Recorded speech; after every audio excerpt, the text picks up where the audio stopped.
¿Sabías que a nivel mundial existen más de 6.000 especies cultivadas para alimentación y más de 70.000 especies comestibles?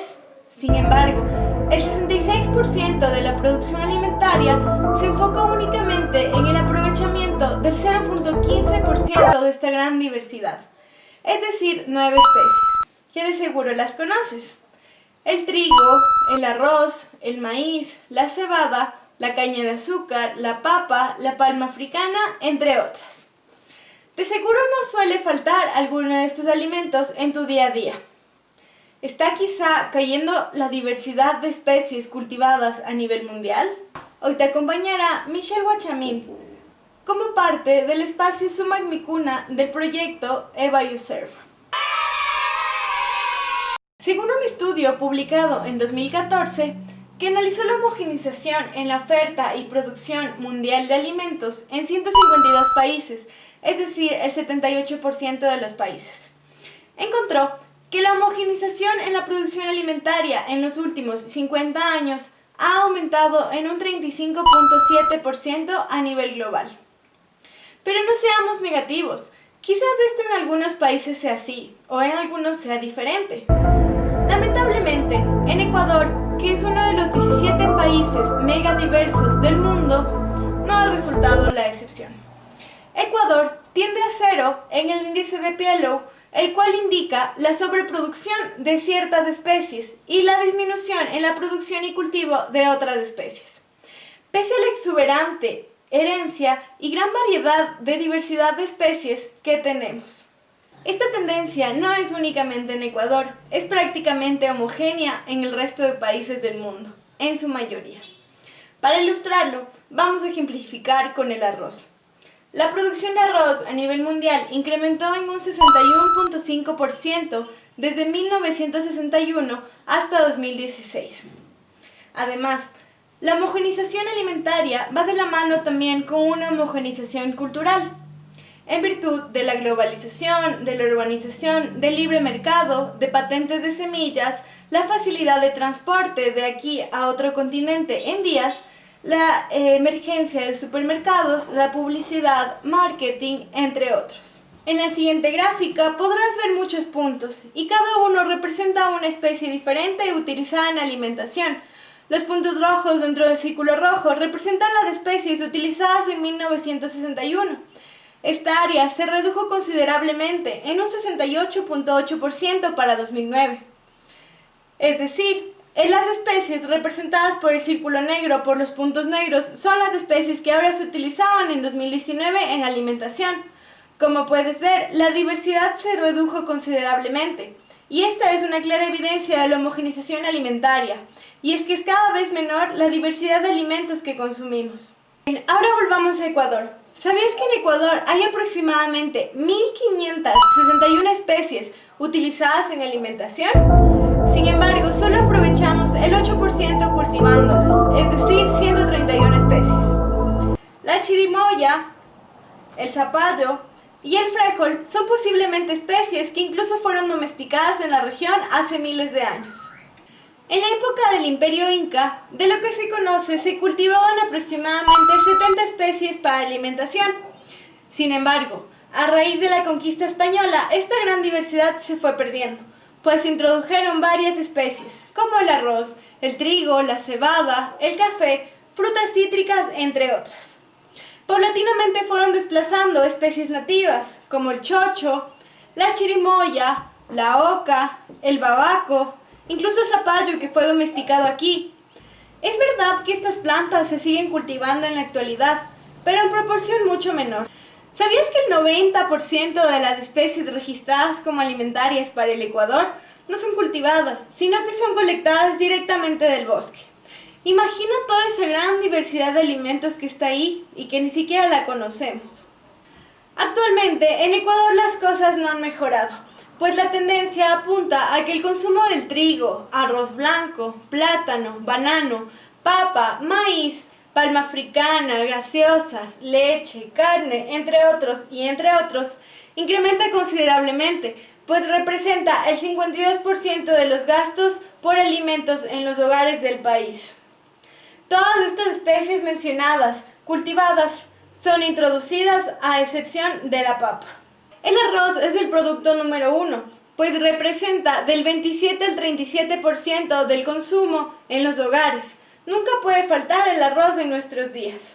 Con respecto a los cultivos, hay varias especies que dominan esto. Por ejemplo, el cacao, la palma africana, el banano, el plátano, la caña de azúcar comprenden el 86% de la superficie total de cultivos permanentes en el país. Y además, el maíz, la soya y el frijol comprenden el 82% de la superficie total de los cultivos transitorios. ¿Y cuál es el problema con todo esto? Quizás estemos solo exagerando, pero lastimosamente no es así. Uno de los mayores problemas es que esto trae problemas de inseguridad alimentaria. Depender de tan solo unas pocas especies a nivel mundial de 9 es mucho más inseguro que depender de una gran diversidad de especies, pues como les mencioné, hay más de 6.000 especies cultivadas en el mundo. Para el 2050 se estima que a nivel mundial seremos más de 9.000 millones de personas, y esto genera un incremento en la demanda global de alimentos en al menos un 70%. ¿Seguiremos produciendo las 9 especies?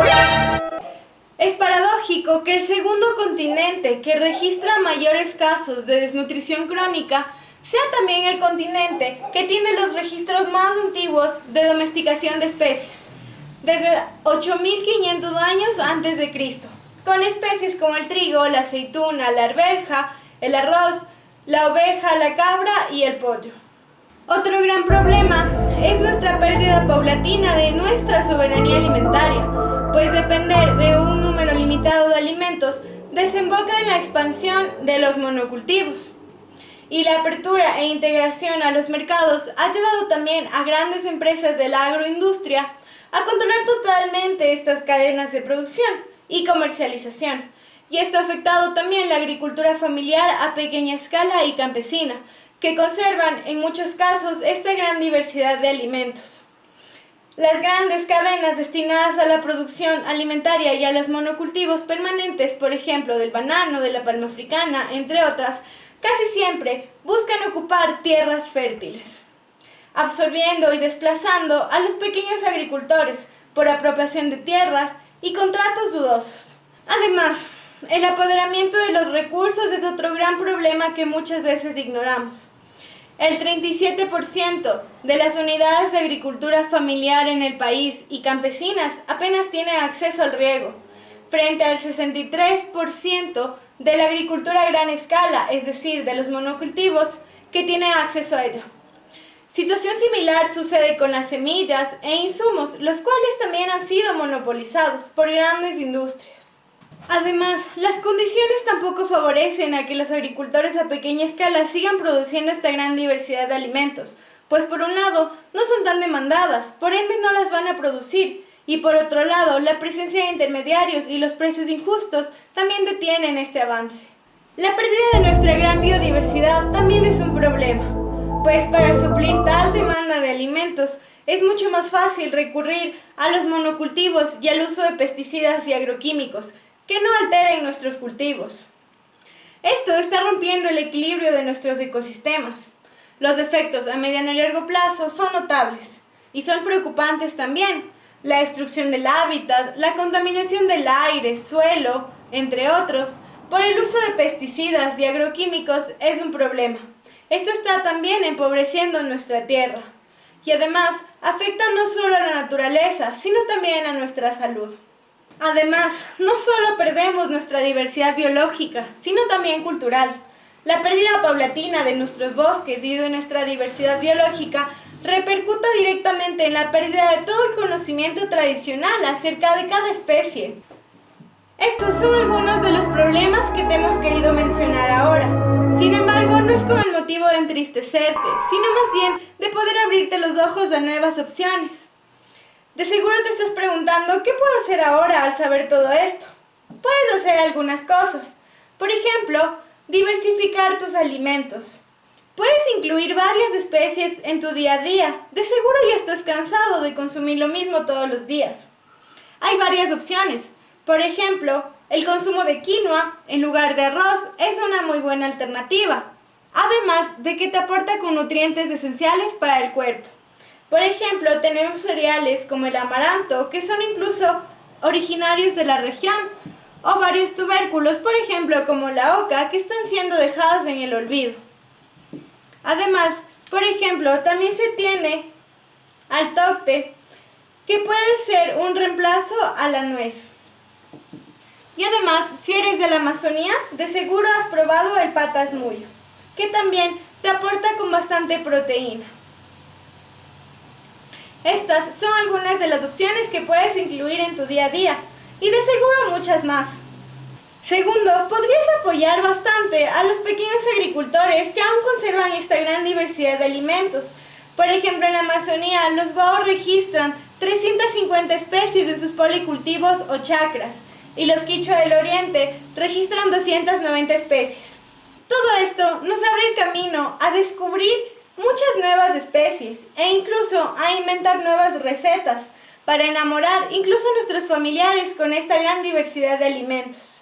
Tu alimentación podría convertirse en una aventura de autodescubrimiento. ¿Autodescubrimiento?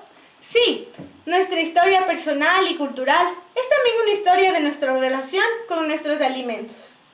Si es que llegaste hasta aquí, quiero agradecerte por haber visto el video e invitarte